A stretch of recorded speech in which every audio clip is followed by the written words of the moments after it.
Hi everyone, welcome to my channel, Patio Home. Here you will find inspiration to make every house a fashionably elegant home.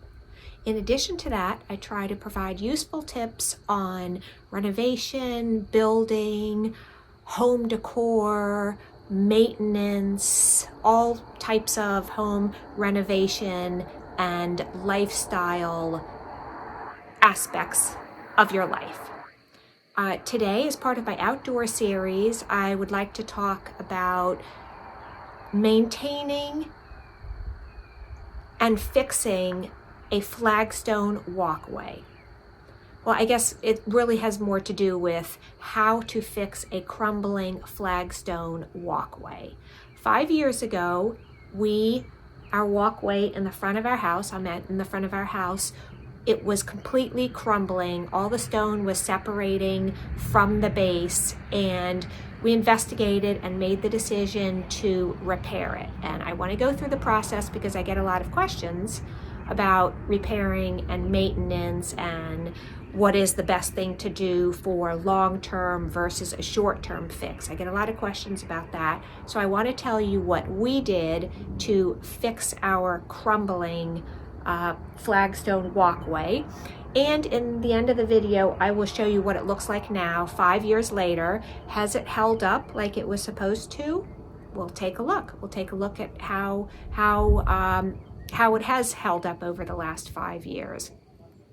So I'm going to go through and I'm going to show a lot of pictures, before pictures, and the process that we went through to fix the walkway. It was not an easy process at all.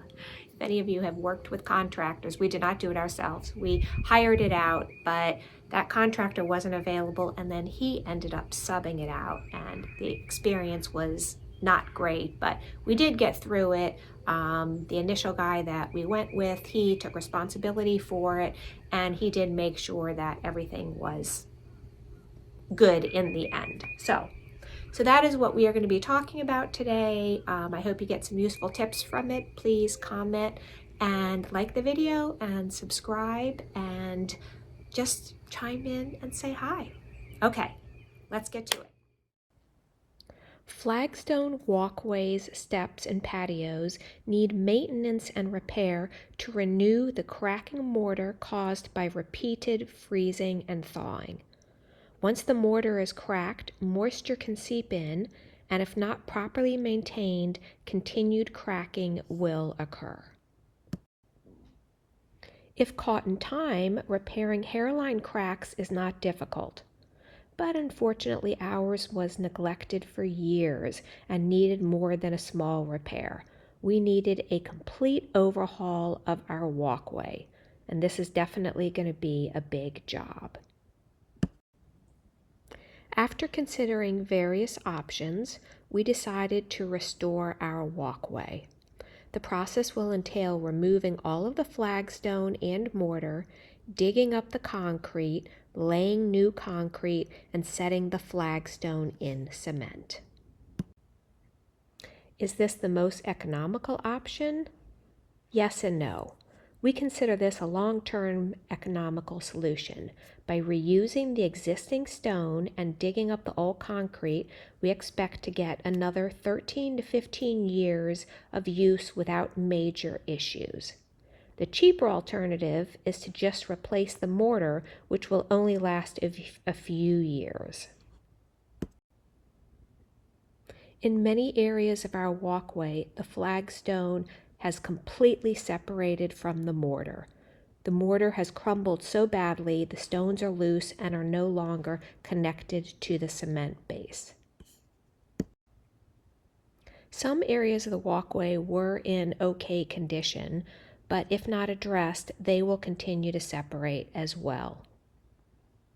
So the process begins by removing all of the flagstone and the mortar. Not all of the flagstone is coming up easily, and many of the pieces are breaking in the process. As you can see, the pieces that we are going to reuse are set off to the side.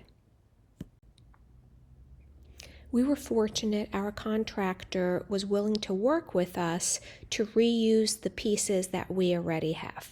Many contractors won't do that. They're going to want to rip up the entire thing and just buy new stone. So you really have to do your due diligence and find someone that is willing to work with you and willing to reuse what you already have.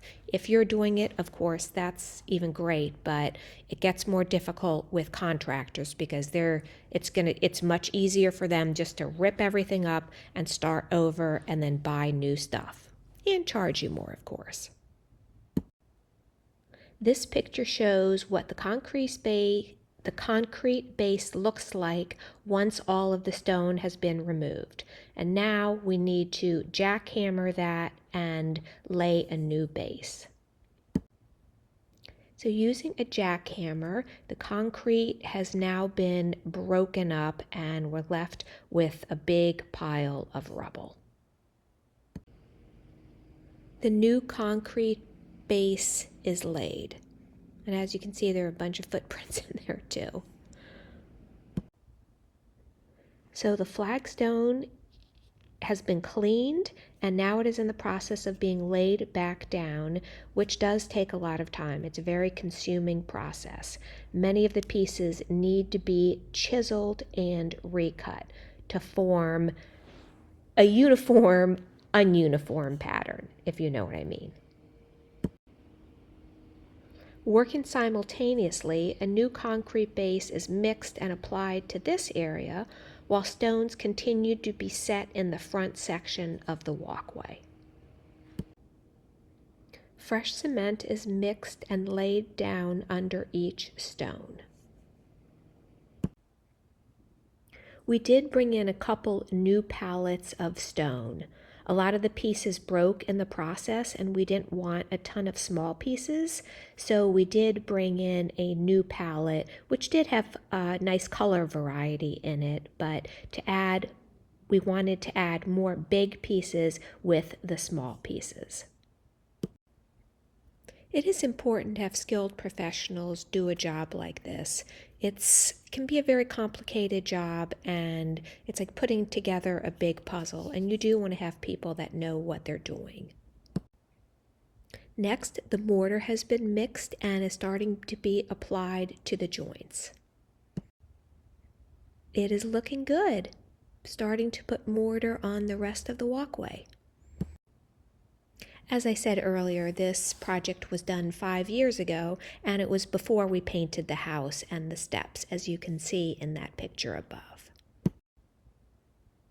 All in all, up to this point, the entire restoration process took about 4 weeks to complete. Now we need to allow the mortar to dry for at least a week, and then the crew will come back to acid wash and seal the stone. But is that the end of the story? I wish that was the end of the story and we could just move on, but that's not the case. You know that great feeling you get when you can scratch an item off your list? But then that awful feeling you get when you actually realize that the project is not done and you have other issues that you need to deal with? Well, that's what happened.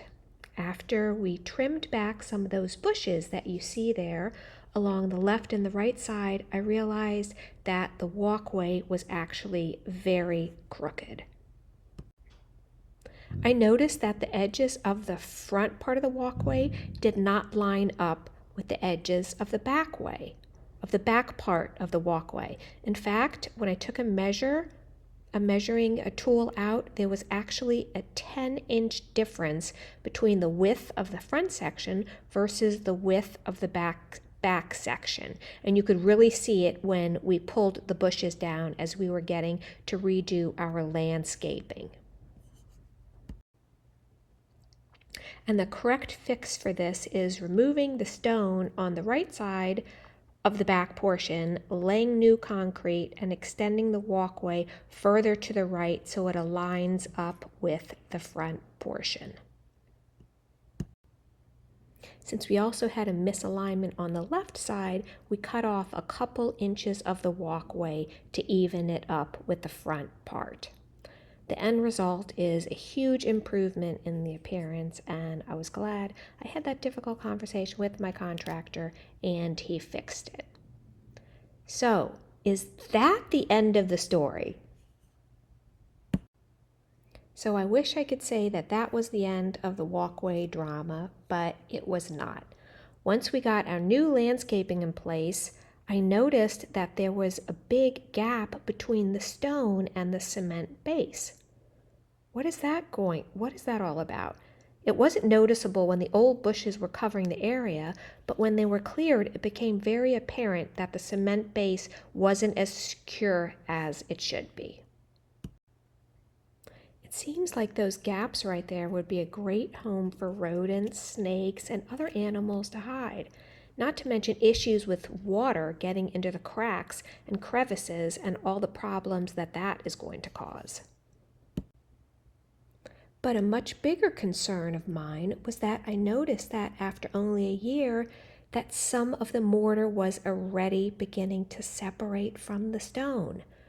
I mean, what is that all about? The reason we had gone with the more expensive option is that it was supposed to last 10 years. We didn't just replace the mortar, but we replaced the concrete base, so this should not have been happening.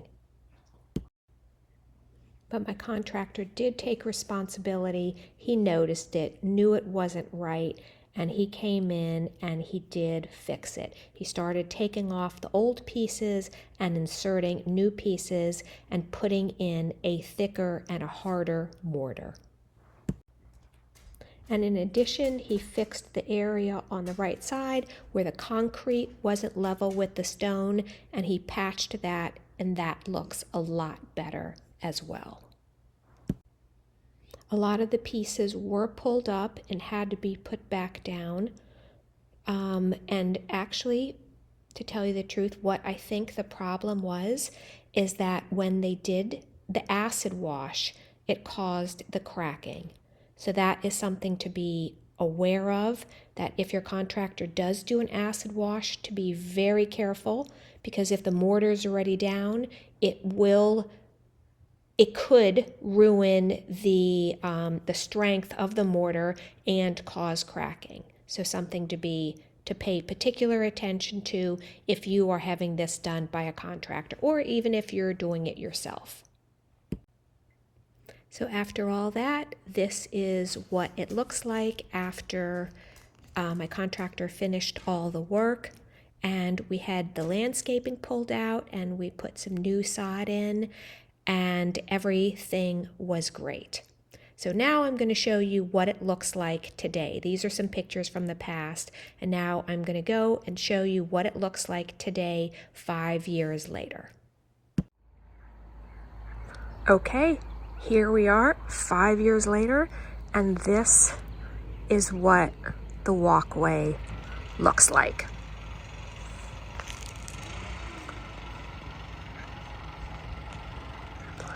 Looks pretty good. The only thing I would say 5 years later is that there are certain areas, there's a little bit of white showing right there. Not exactly sure what that is close up. It doesn't look like it's separating. Maybe it's part of the mortar or whatever they used, but I don't see any separation. I've been keeping an eye on it. I think it looks pretty good. The landscaper's here today. But yeah, that's the way it looks. So as I said, we decided to go with the more expensive option, which was to dig up the concrete, remove all of the stone, set new concrete, and then reuse the existing stone instead of just replacing everything or just replacing the mortar. So that was a more economical option to replace everything, because that would give us 10 to 15 years, and the other option would only give us a few years. But that was about a fourth of the cost. So that's just something that you kind of have to weigh. So for us, it was worth it to go with the more expensive option because in the long run, it was better. So we've got some peonies that are going to be coming up. These will be very pretty. We redid our landscaping a while ago. As you can see in those earlier pictures I showed you, the house was not painted. The house is painted. You know, and all those shrubs were gone. Well, we're still there in the earlier pictures, but we had all of the landscaping redone, and I don't know, some of it I have actually already needed to replace. I don't know if you would be interested in a video such as that, but I have like replaced all of these bushes because the deer just love eating them. The ones that I had when originally replaced them, I've had to replace them all. If you all would be interested in hearing a little bit more about like deer resistant plants and stuff, drop me a line and I can talk to you a little bit more about what we did with our landscaping when we did replace them. But we've got some peonies here that are starting to come up as well. So these are going to look beautiful when they bloom. I do like to cut a lot of them and bring them inside. So, okay, that is it. That is an update. Please like and subscribe if you liked the video, found it helpful, and would like to see more outdoor YouTube videos. Okay, talk to y'all later. Bye.